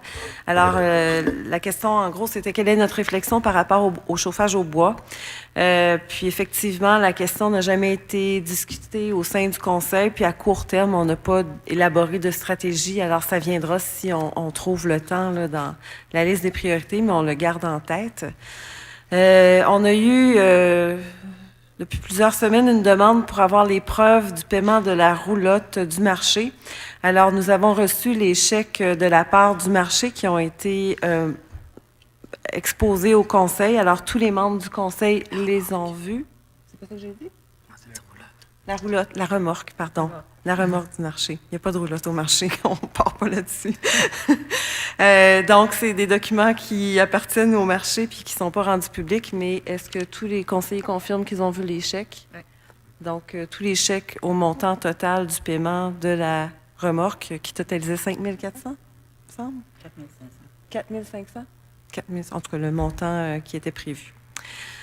Une question à la dernière assemblée sur la réfection des sentiers du parc. On nous demandait à quel sentier faisait référence le montant de 70 000 $ qui est prévu au budget d'entretien dans le plan triennal d'immobilisation et les demandes de subventions qui ont été faites au ministère de l'Éducation. Alors, les projets qui ont été déposés dans le cadre de cette demande de subvention-là sont la réfection des sentiers numéro 13, la section noire, 11 et 15. Les deux premiers sont des sentiers 4 saisons qui demandent des travaux majeurs si nous voulons les garder ouverts 4 saisons parce qu'il y a de l'érosion. Le projet de la Césaire, celle qui part du Mont-Plante puis qui traverse le parc tout à l'arrière du parc. Alors, l'objectif, c'est d'ouvrir ce sentier aux randonneurs et aux cyclistes en été afin de désenclaver le secteur du Mont-Plante et de desservir les citoyens du quartier des Boisés champêtres. Alors, c'est le directeur du parc qui répond. « N'ayez crainte que les autres sentiers ne sont pas mis de côté pour autant et vos suggestions sont les bienvenues. Comme vous le dites si bien, certains sentiers sont victimes de leur succès et l'érosion fait malheureusement son œuvre. Nous devons intervenir, la liste est longue et les moyens sont modestes. Certains doivent être priorisés et le secteur du Mont-Condor, C, D et F, ainsi que la L sur le Mont-Césaire sont clairement prioritaires. Des corvées organisées par le parc en collaboration avec le club de plein air de Val-David et les citoyens sont planifiées durant la saison estivale et permettront, on l'espère, de régler les problématiques soulevées par la citoyenne. Alors, le directeur vous remercie de prendre le temps de nous aviser lorsque vous avez des inquiétudes concernant certaines portions de sentiers qui sont sur la liste. Alors, on a eu des questions concernant la hausse de taxes. Alors, nous avons fait une présentation à ce sujet-là en décembre, lorsqu'on nous avons présenté le budget. La présentation vidéo du budget avec la période de questions est disponible sur le site Internet de la municipalité. Il y a également le document, ce document-là, qui est disponible avec plusieurs graphiques. Alors, présentation du budget 2019, c'est un document PDF disponible sur le site de la municipalité avec plusieurs graphiques qui expliquent pourquoi le conseil municipal a décidé d'aller de l'avant avec la hausse de taxes qu'on connaît. Alors, on a eu des demandes à savoir si... Au sujet d'un budget participatif, alors ce n'est pas évacué des objectifs du Conseil, mais on n'a pas trouvé de fonds en ce moment.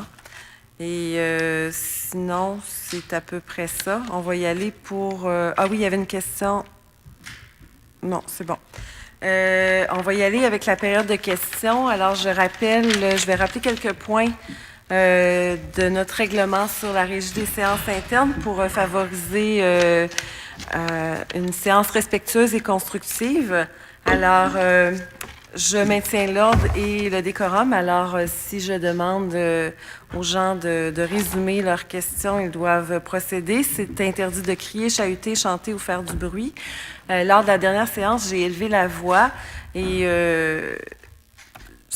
on va pas, si jamais il y a des... comment on dit ça quand les gens s'obstinent? Des obstinés. Des périodes où les gens ne s'entendent pas, des discussions. Je vais simplement lever l'Assemblée, ajourner l'Assemblée, par contre, pour 5 minutes. Donc, les membres du Conseil vont se lever. On va se retirer pour 5 minutes, le temps que ça se calme. Alors, vous avez le droit à 3 minutes pour une question. Et la question doit être d'ordre public et ne doit pas concerner des cas particuliers. Le cas échéant, je vais demander de terminer votre tour de parole. Alors, on va procéder avec Monsieur Krukowski, mais c'est sa femme qui va prendre la parole en son nom parce que Monsieur a des limitations et ne peut prendre la parole. Alors, Madame Krukowski au nom de Monsieur, Madame Tchelinska au nom de Monsieur Krukowski. Alors, pour un sujet d'ordre public, s'il vous plaît. He can't hear you, so he didn't hear you that I will be reading. So I just told him it's okay because he can't hear. Yeah. Okay. So I'm loud, like he is loud because we have he has a hearing problem, so at home I have to talk loud, so I used to talk loud. So I apologize, but that's, that's the way So you life have a question goes. for us? Yes. My question is, I'm demanding to see public safety study report regarding municipal decision for 9 residents of Green Valley Road putting garbage bins 40 feet on Septième Rank Road on a very dangerous blind curve with snowbanks on both sides of the road. Okay, you're talking about the new Garbage, okay, right. Okay. Letter that we received, 9 of the residents. Okay. Can all of you come and drive in and out of Green Valley Road into the Septième Rank to experience the danger? There is no safe place to put these bins. Do any of you want people to be killed or injured because of your decision on this dangerous part of the road, leaving only one lane with limited visibility to travel both ways? School buses, trucks, garbage will be stopping on this curve to pick up the garbage.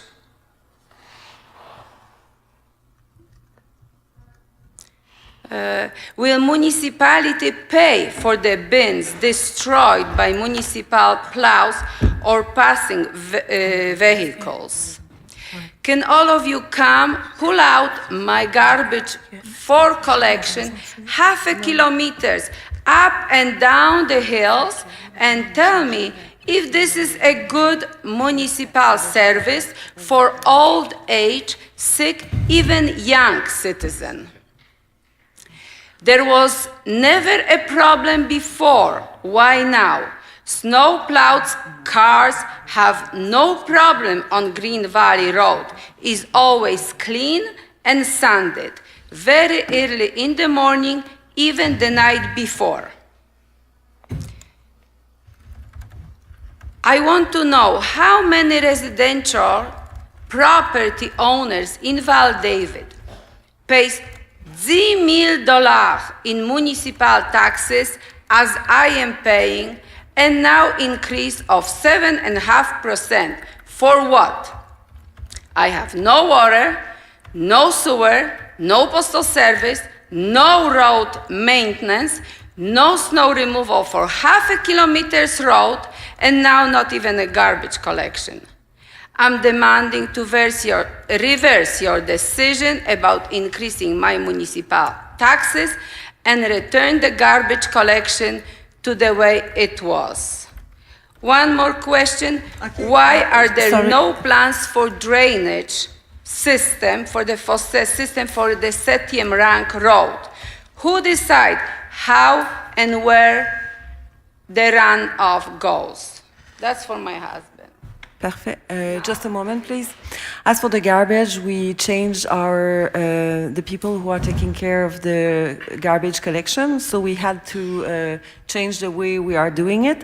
Did you talk to the people at the municipality? Because we tried to find solutions for all the My private husband roads. wanted you to ask at the last meeting the question, and you did not allow him to ask the question. You So- didn't even know what he wanted to ask, I'm- and you thought No, you I'm asking forbade you. him. Did you ask the municipality, or you never asked anybody at the municipality? You didn't ask anyone in the municipality. Did you ask anyone in the municipality about the garbage? Okay. Asking Okay, you so now, we're because okay. it's very So dangerous. we'll It's very look into dangerous. it. You We can't didn't know see. about it. Yeah. When you have problem like that, you can call the municipality and they will You try can to find absolutely solutions. see because No, it's okay. I understand the problem. Okay. And about the garbage bins that are broken because of the collectors, they can be changed by the municipality without any fees. And can be changed. yes, or they can. They can. If it's So broken, but yes, so municipality. you just have to call the closed. municipality. Okay. Yeah. Right now they are okay because it's at our Ah, I place. thought they were but broken. now, no. Okay. Right now Okay, it's so- okay, but if we're gonna put it there on the 7th rank, and I'm telling you, it's so dangerous.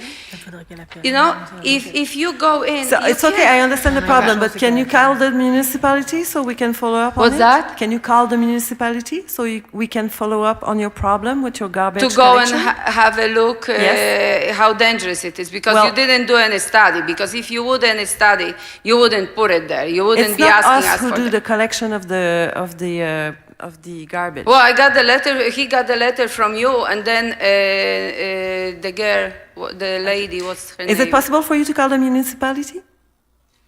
You gonna call municipality? Okay, thank you.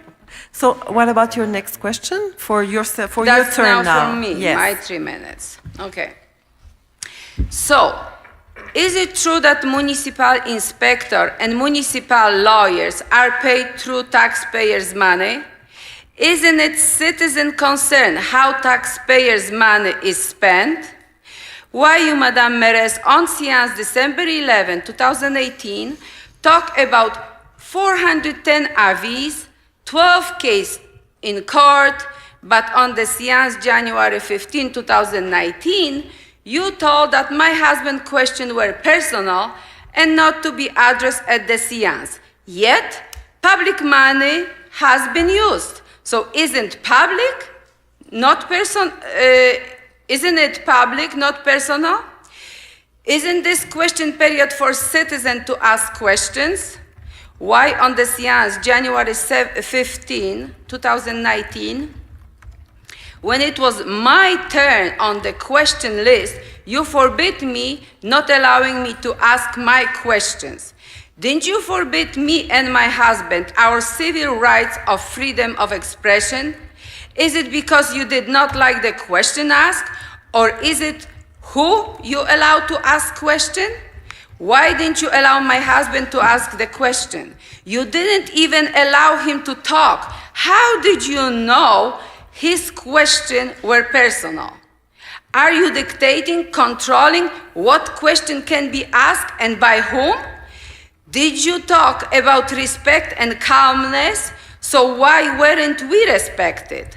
Were you calm and respectful towards me and my husband at the séance January 15, 2019, and on November 12, 2018, interrupting me, laughing at me, ordering me to ask my question after séance? Why municipality of Val-David gave permit to elevate property and cut over 90 trees for non-forestier land, not for the construction, flooding neighbors without any study of the impact, consequences on the environment and neighbor? Why what study proof municipality has that those trees in fact were no good and in fact no more trees were cut? Why permit was issued same day of the request without Minister of Environment Mrs. or specialist Shilinska? report, but for my husband, Minister of Environment was involved without reason? Thank you. Alors, my answer about your question, if it's public or private, and why I don't allow private questions to be answered at the public meeting, it's because it's a personal case, and it's not the place here, and the government says so, and it's in our rules for the assembly, the way we handle the assembly, it's written. So it's difficult sometimes to know what's the difference between a private and a public matter. But it's up to me to decide if it is private or public.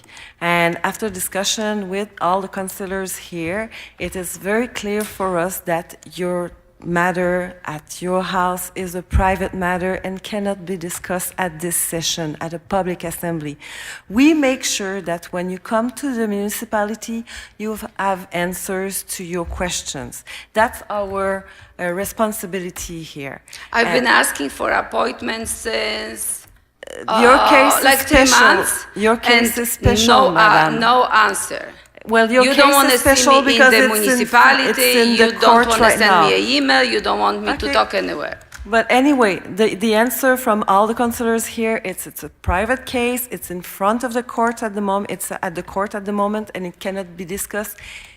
Unfortunately, neither here at the assembly, neither in Madame Charpentier's desk, because we cannot do anything about it right now. It had to be done before, and it was. It can be done now, but doesn't No, matter.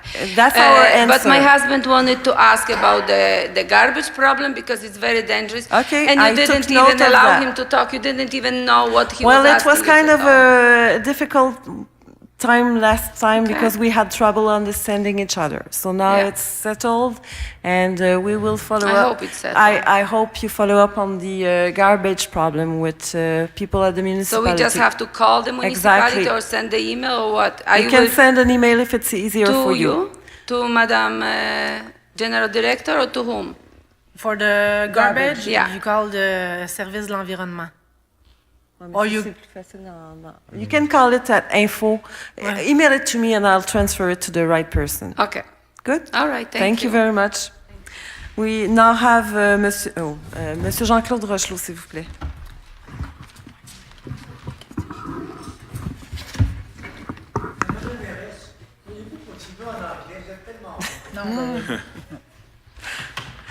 Monsieur Rochelot. Bonsoir, Jean-Claude Rochelot, président du regroupement des citoyens de Val-David. Ma première question, c'est vous avez décrété des augmentations de taxes de 6,26 et 7,23 pour ceux qui ont un et pas de service. Vous avez justifié cette très grosse augmentation en disant qu'il y a des choses que ceux qui ont 2 services ont payé pendant plusieurs années et qui auraient dû être payés par ceux qui ont un et pas de service sans aucune explication. J'ai alors fait une demande d'accès à l'information pour avoir des explications détaillées. Voici la réponse que j'ai reçue. C'est un document de travail et suivant l'article 9 de la loi, nous n'avons pas à accéder à votre demande. Ça ne fait aucun sens. Je suis un payeur de taxes, vous augmentez nos taxes et vous avez le devoir de nous dire pourquoi nos taxes ont augmenté tant que ça et c'est quoi les explications détaillées de ce que vous avez pris de ceux qui ont 2 services et chargé à ceux qui ont maintenant un ou pas de service, qui fait que les taxes sont augmentées plus hautes pour eux. Donc, nous devons avoir ces informations-là. Vous ne pouvez pas juste nous répondre que nous ne pouvons pas accéder, parce que la loi, j'ai lu l'article 9, et l'article 9 ne dit pas que vous ne pouvez pas répondre. La loi a dit que les notes personnelles inscrites sur un document, les esquisses, les ébauches, les brouillons, les notes préparatoires et autres notes de même nature ne sont pas couverts par la loi. Mais ils ne disent pas que vous ne pouvez pas répondre, Par souci de transparence, là, comme payeur de taxes, vous devez nous répondre sur le détail de ce qui fait que nos taxes ont augmenté. Vous ne pouvez pas vous cacher derrière un article de loi, puis je ne vois pas pourquoi que je suis obligé, puis je vais le faire si je suis obligé, mais je pense par souci de transparence, vous devez des réponses. Sinon, je vais être obligé de déposer une plainte à la Commission d'accès à l'information, puis qu'on a à le débattre ça devant la Commission des choses. Et la loi, elle est très claire. Puis je pense que ce souci-là de transparence, vous devez l'avoir et vous devez nous donner les explications et les détails de ce qui a été transféré, de ce que vous dites que les autres ont trop payé pendant des années, qui fait que maintenant, vous avez décidé de nous les charger à nous. Bien, je veux savoir c'est quoi. De quoi on parle exactement. Et j'aimerais savoir quand est-ce que vous allez nous répondre là-dessus et si vous allez le faire ou non, parce que j'ai des délais à respecter, puis savoir si je vais déposer des plaintes à la Commission d'accès à l'information ou non.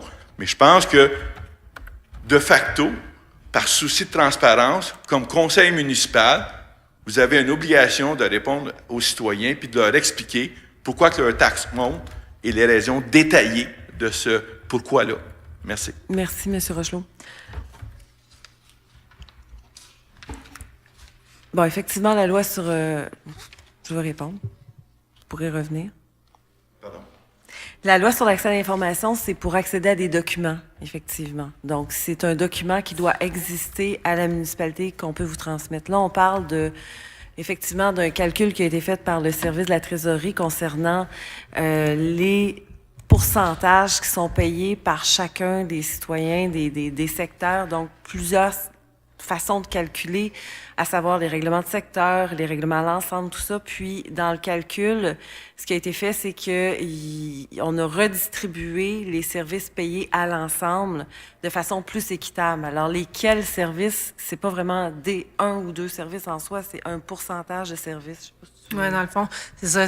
Vous avez reçu le budget de l'ensemble de la municipalité. Oui. Dans le fond, normalement, là, ce qui aurait dû être fait par les autres années, c'est que les codes qui sont les codes, si je ne me trompe pas, là, c'est dans les 400, 430, 460.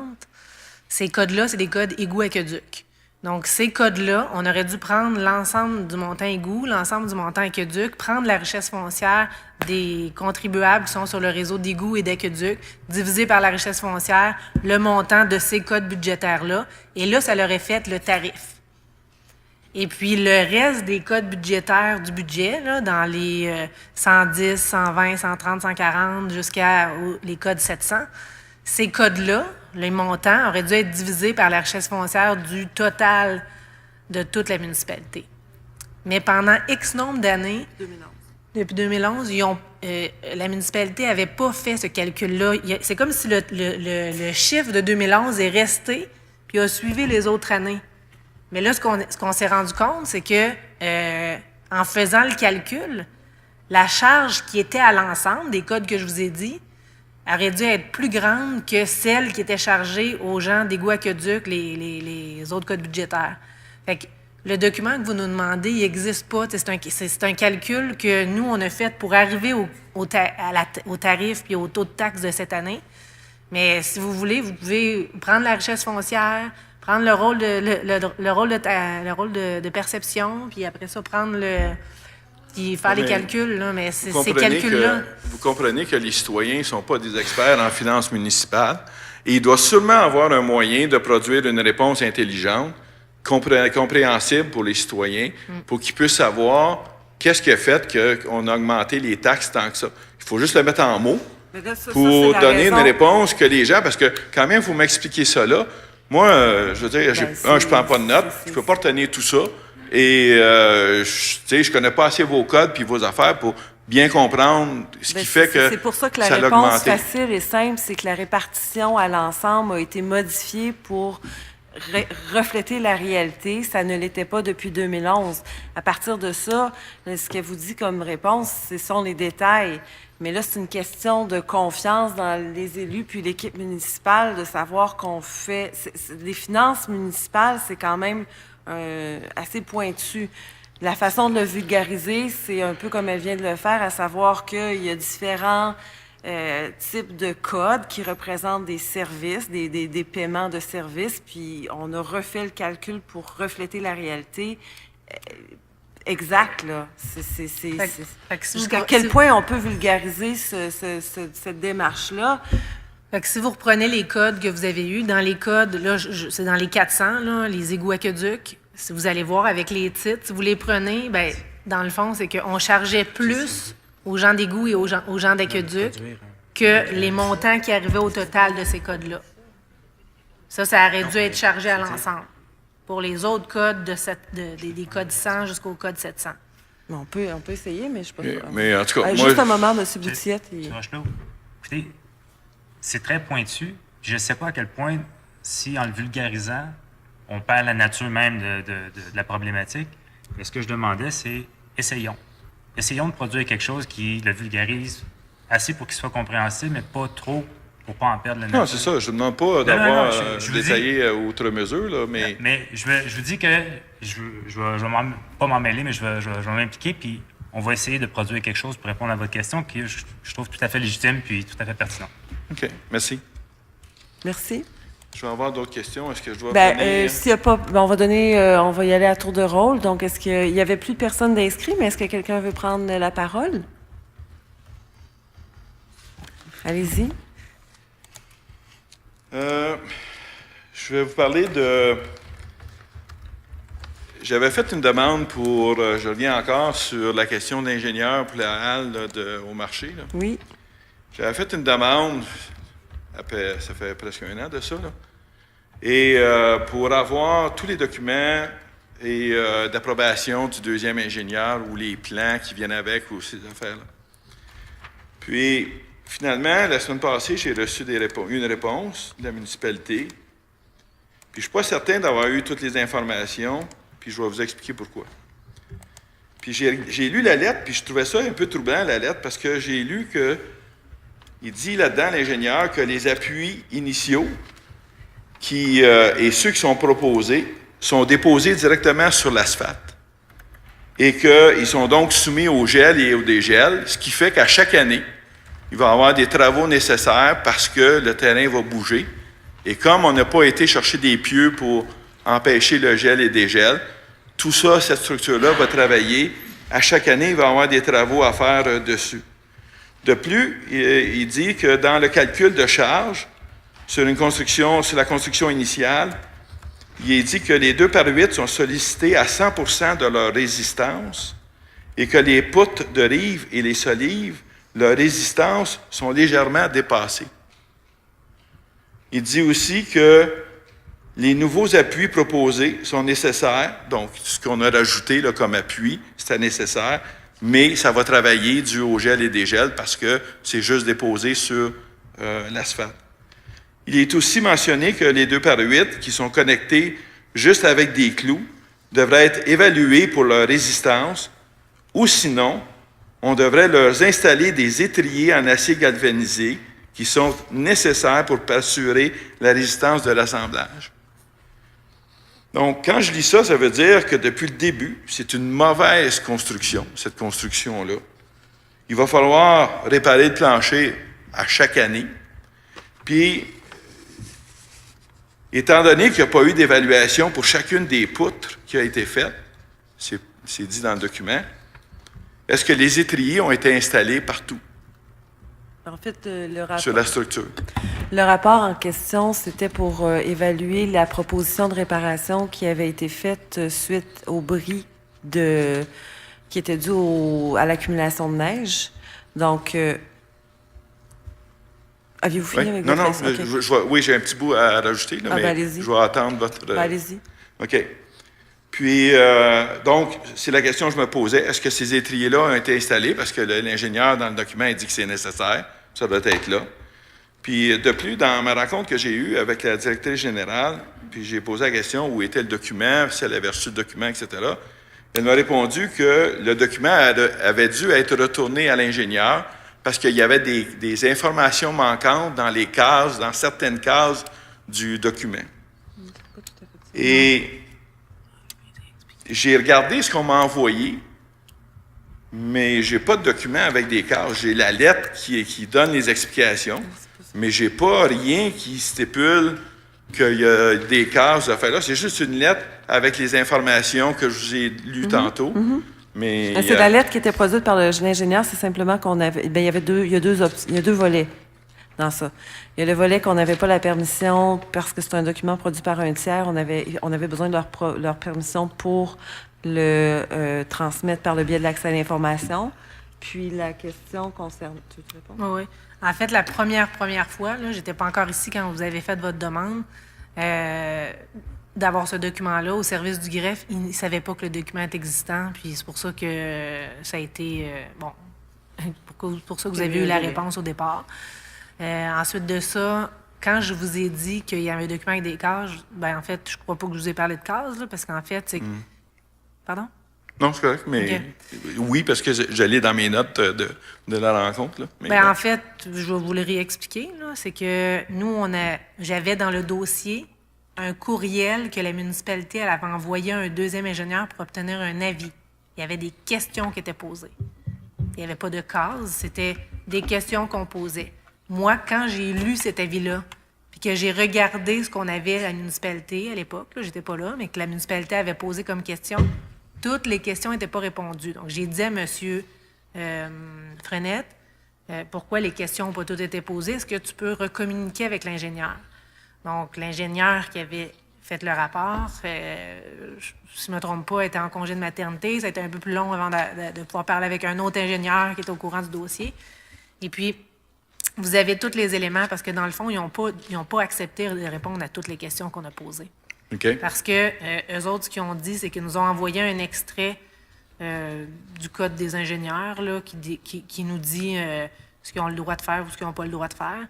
Puis, dans le fond, une des choses qu'ils nous ont dit, c'est que la première des choses, c'est qu'un ingénieur, habituellement, ne donne pas d'avis sur le travail d'un autre ingénieur. Ça fait partie de leur code. Puis, il y a des questions pour lesquelles ils n'ont pas voulu répondre. Puis, quand ils n'ont pas accepté d'y répondre. C'est pour ça que là, finalement, c'est ce même document-là qu'on vous a retourné, parce qu'il n'a pas été J'ai modifié. peut-être mal compris. Ça se peut que j'ai...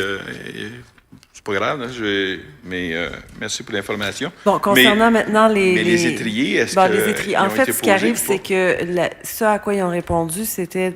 nous, on a demandé à faire valider les réparations qui étaient proposées par l'ingénieur, le premier ingénieur. Donc, eux, ils se sont prononcés sur la validation de ces travaux-là. Et ils en ont profité pour dire que les travaux qui étaient proposés étaient valables, mais qu'il fallait considérer tous les éléments dont que vous venez de mentionner. Donc, ce qu'on comprend, c'est qu'eux n'auraient pas fait les travaux de cette façon-là, mais c'est certain que les ingénieurs qui ont fait la halle telle qu'elle est là, ils ont travaillé avec le budget qu'il y avait. S'il y avait eu des technopieux, des pieux contre le gel et tout ça, on serait allé beaucoup plus que 300 000 $ pour la terrasse. Mais la question des étriers là, qui est mis dans le document, en fait, ça, c'est assez important parce que ça, c'est ça qui te garantit que ça n'effondrera pas les avec travaux qui ont été faits ont été approuvés. C'était le plan de travaux qui a été fait ont été approuvés là, par les deux firmes d'ingénieurs. Les travaux de correction. En fait, le deuxième ingénieur, lui, il n'a pas donné d'avis sur les travaux. Il n'a pas donné d'avis sur les plans de l'autre ingénieur. Lui, il a fait des suggestions. Fait que moi, M. Frenette, ce qui me dit, je m'excuse, là. Non, c'est ça. Moi, M. Frenette, ce qu'il me dit, c'est que, dans le fond, cet ingénieur-là, il a fait le deuxième, il a donné un avis. Lui, il suggérait qu'il y ait des étriers. Je vais vous lire ce qu'il dit. Là.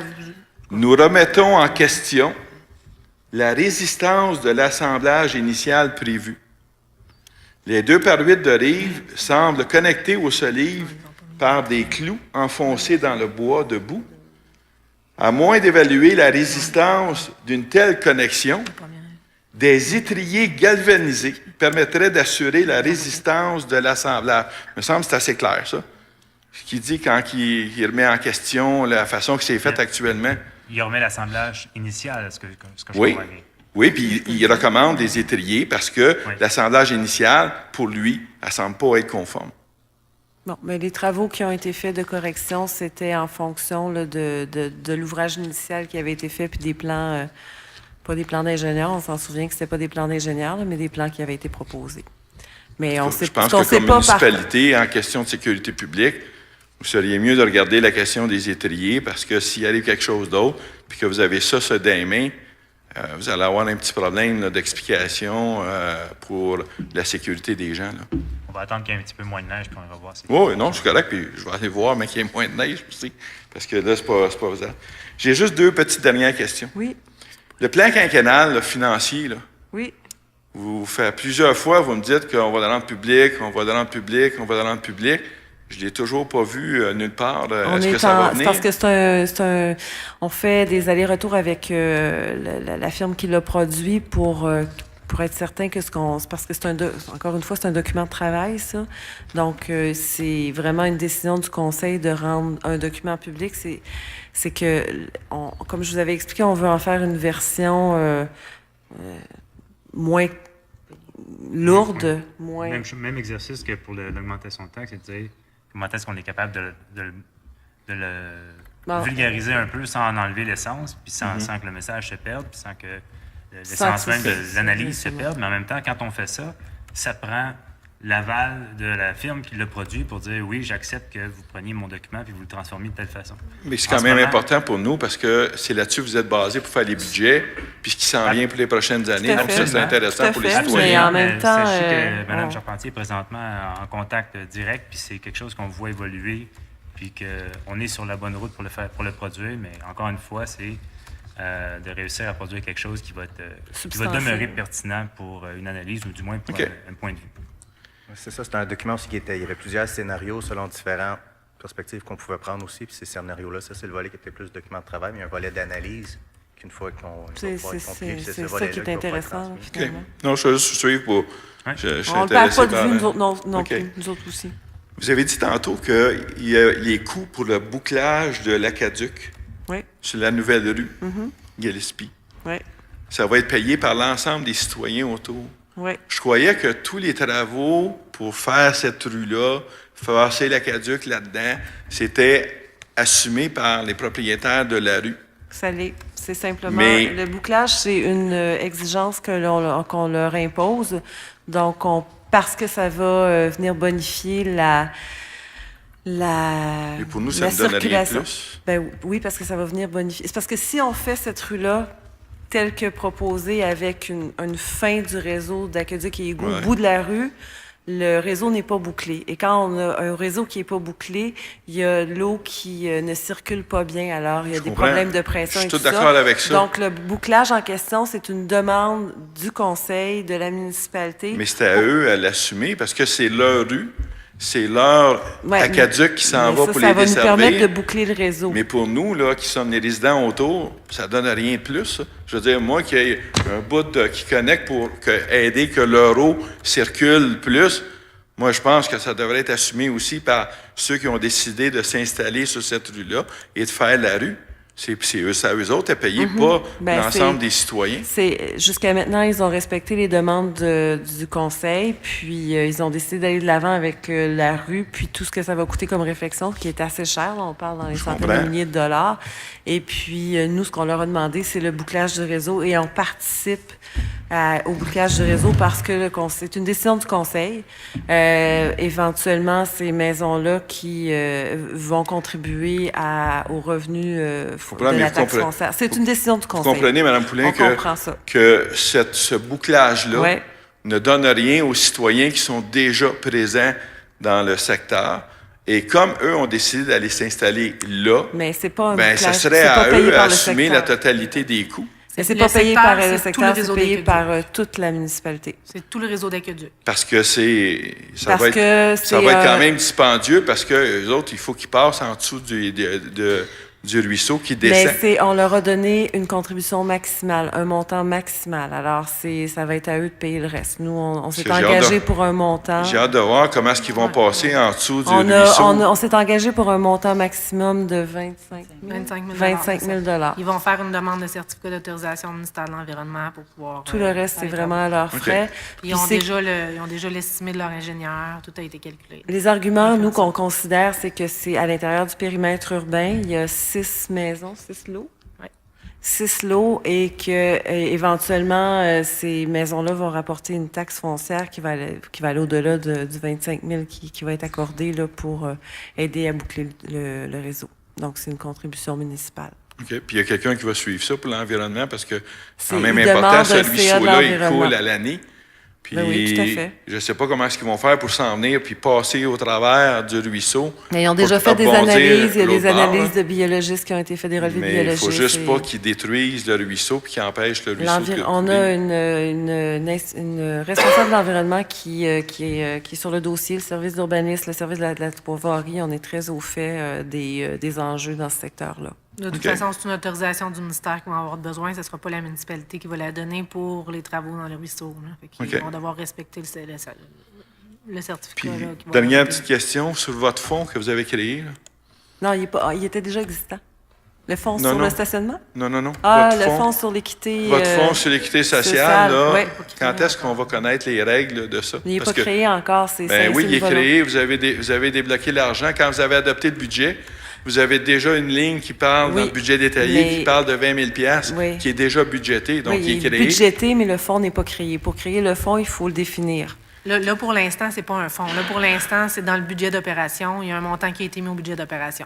OK, mais quand est-ce qu'on va avoir les détails de Dans ça? les prochaines semaines, là, c'est certain que c'est sur la liste des choses à faire, mais on n'a pas défini encore. Si C'est vous bon. avez des propositions, allez-y, on est ouvert. Non, mais je ne sais pas pourquoi que ça a été. Je comprends pas.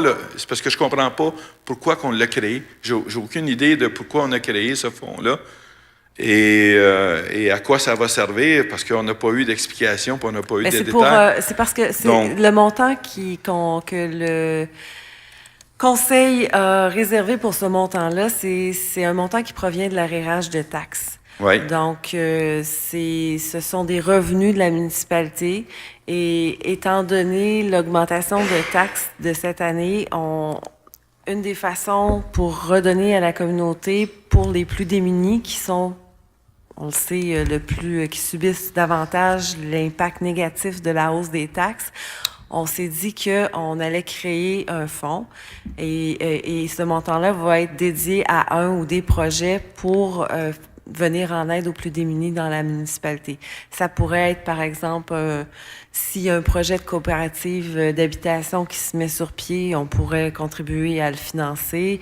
Ça pourrait être pour le comptoir alimentaire, mais sauf que le comptoir alimentaire a déjà de l'aide, là, ça va dépendre de ses besoins, mais dans ce sens, c'est un fonds qui Ça va aller être dans ce essentiellement pour des choses qui vont aider les gens qui sont les plus démunis dans Val-David. Oui, puis un des éléments qui est notable à Val-David, c'est la difficulté de se loger. Le coût des logements, des appartements, des maisons est de plus en plus élevé. Alors, ça pourrait, par exemple, servir à ça. Il y en a des projets de coopérative, c'est simplement que c'est difficile à faire aboutir, notamment parce que ça prend une ressource pour encadrer le projet. Il y a beaucoup d'aînés en ce moment qui en parlent. Alors, on verra, là, selon les besoins puis les recommandations des différents comités. On s'en va en planification stratégique dans les prochaines semaines. Alors, ça pourra être une question qui va être soumise à la population. OK. Merci. Merci, M. Rochelot. Est-ce qu'il y a d'autres questions?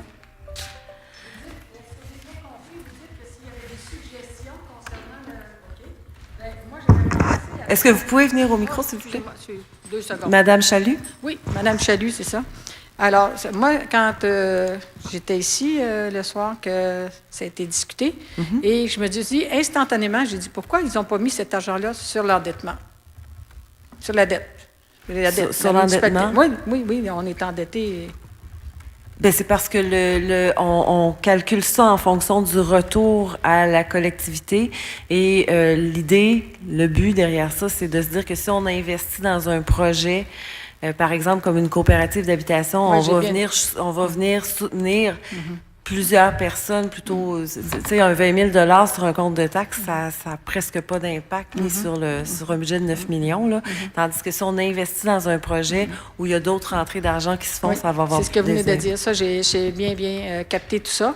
Donc, c'était ça. Vous dites, si vous avez des idées ou quoi que ce soit, Oui. mais mon idée, c'était ça, Oui. sur l'endettement. Bon, ben, on le prend plus note. possible. OK, parfait. Merci beaucoup. Merci beaucoup. Bonne soirée. Alors, il est maintenant 21h34 et je lève l'Assemblée.